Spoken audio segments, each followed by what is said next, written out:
Okay, I think we're on. Hello, everybody.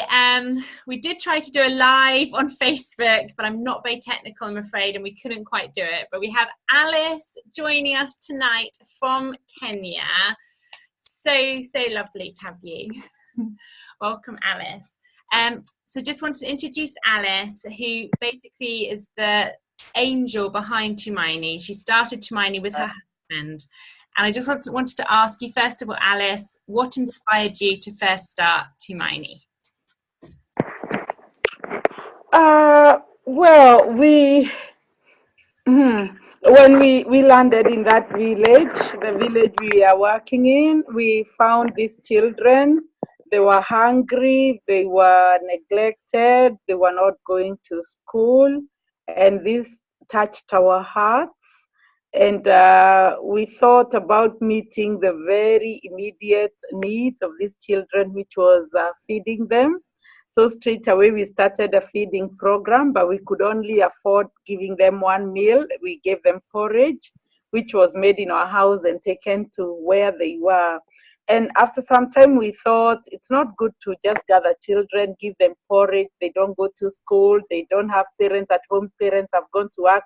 So we thought, let's put them together. Let's get a teacher who can be teaching them like how to read and write.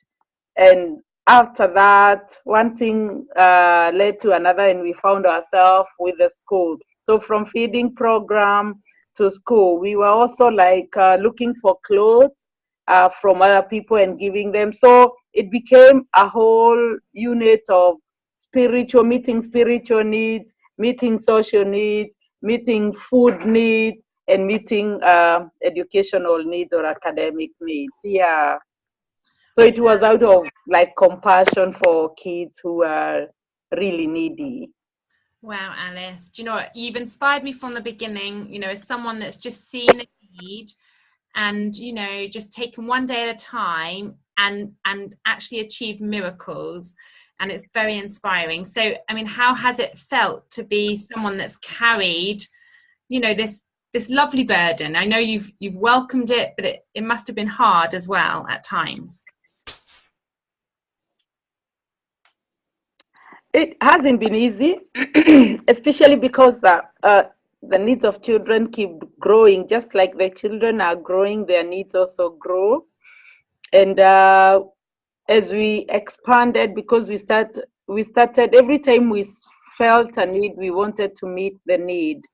So with time, it became very expensive, and we found ourselves not only needing more money, but also needing more people to help us do the work. And more people would mean employing people. And of course, I would say the biggest problem has always been like enough money to do those things, enough money to bring on board people who are qualified to do the work that need to be done. We have teachers who have been very instrumental in the lives of these children, but we have had setbacks when teachers have left to look for greener pastures.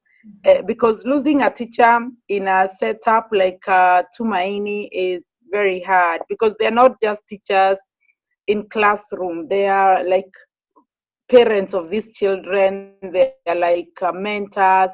So they do a lot for the children. So once we lose a teacher, it is like we mourn for that teacher for quite some time.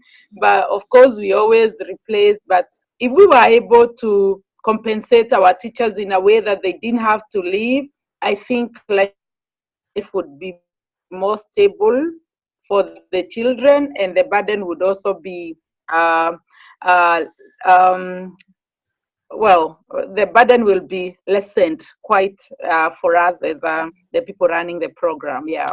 I'm here as well. I don't know if you can see me. Alice, I have had many times when we've been fundraising over here, and my thoughts have turned to you and the children, and I know that you're a team and you're a family and that you work together so beautifully, but within that I also know that there are moments of isolation and feeling alone with this burden, and knowing that you know, somehow you have to find these resources to be able to rescue these children and meet their needs. And it's always been in my heart that whenever I face an audience of people who are supporting a fundraiser that I've done, that you would see that vision, that you would be able to know that there are people over the other side of the world who care enough. And I just want you to know that over the last month or so, it has blown me away how supportive people have been throughout Europe, throughout the UK, in supporting Tumaini.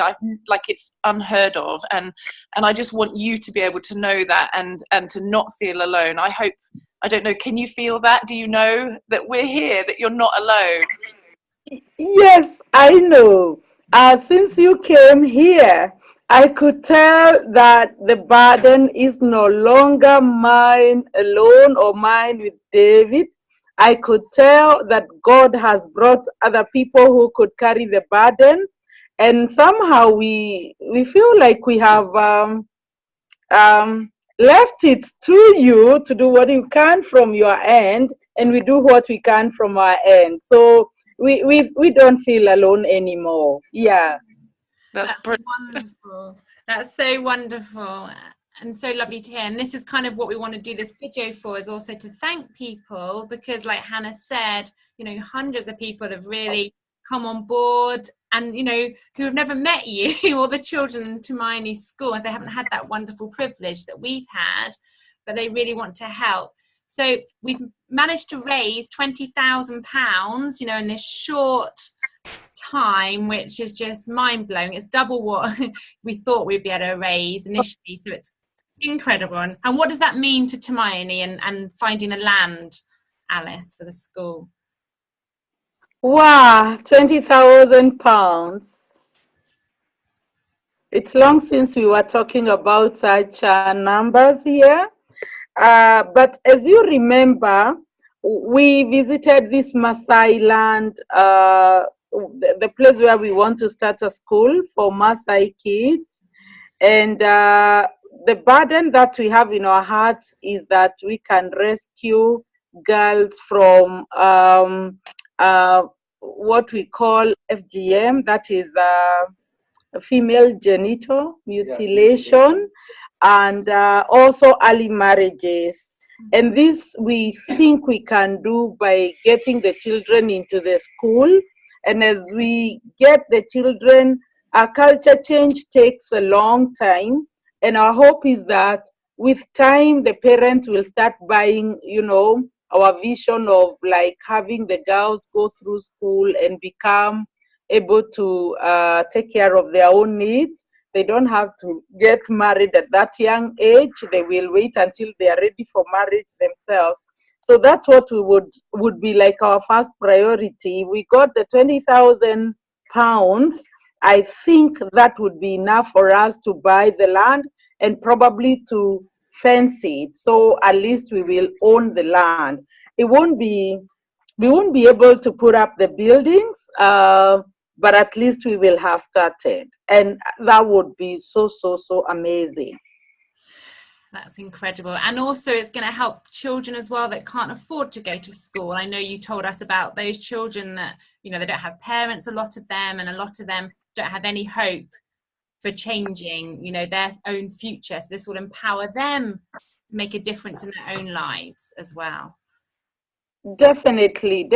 Everything we do, and I guess more so now at this age, we don't just want to do things that are being done by other people. Whatever can be done by anybody else, we will leave it for them to do. But we are looking at those things that people are not being able to see, and we want to do what others are not doing. We want to fill in the gaps, because there are lots of interventions by the government, by other people, NGOs, but we really want to go there to the level where the child is, that needy child, and we want to meet the needs they have the best way we can. And it's not even a matter of numbers. We might not be able to do this for so many kids, but for the few that God will bring into our hands, we would like to do something life-changing. And not just academically, because our mission is to meet the children at their level of social needs, physical needs, spiritual needs, and even academic needs. So basically, that's what we would like to do. And these are needy children. There are so many poverties around kids' lives, not just the economic, although that's a key one, but there are so many needs that we would like to meet. Amazing. That's incredible. Thank you, Alice. And you say the few children, but I know from a very good source that it's been over 2,000 children already that you have touched and helped to change. And that's incredible. And yes, like you say, we can't help every single child in Kenya, but those we can, we certainly will. And that's just wonderful. Well, thank you so much, Hannah and Alice. Did you want to say anything else, Hannah, before we end?